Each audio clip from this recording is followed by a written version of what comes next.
យើងមកមើលហាត់យើងបន្តទៀតហាត់យើងនេះក៏ឲ្យយើងគិតទៅវិញនៃ fx ស្មើនឹងអីគេពុកនៃ 2027x បាទយើងទៅមើលដំណោះស្រាយ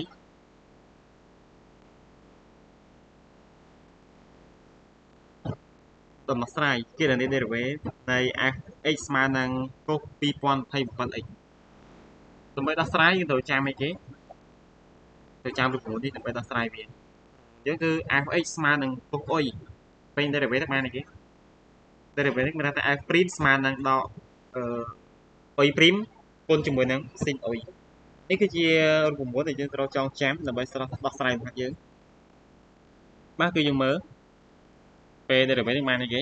យើងបាន f' នៃ x ស្មើនឹងដក2027x ព្រីមគុណជាមួយនឹង sin នៃ 2027x ពេញ derivative បានអីគេ derivative នៃ 2027x គឺបាន2027បាទសញ្ញាដកគឺសញ្ញាដកដែរគុណជាមួយនឹង sin នៃ 2027x ហាត់នេះងាយទេឲ្យយើងចាំរូបមន្តនេះជាលំហាត់ដែលយើងប្រើរូបមន្តងាយកម្រិតដំបូងដែលយើងរៀន derivative ដំបូង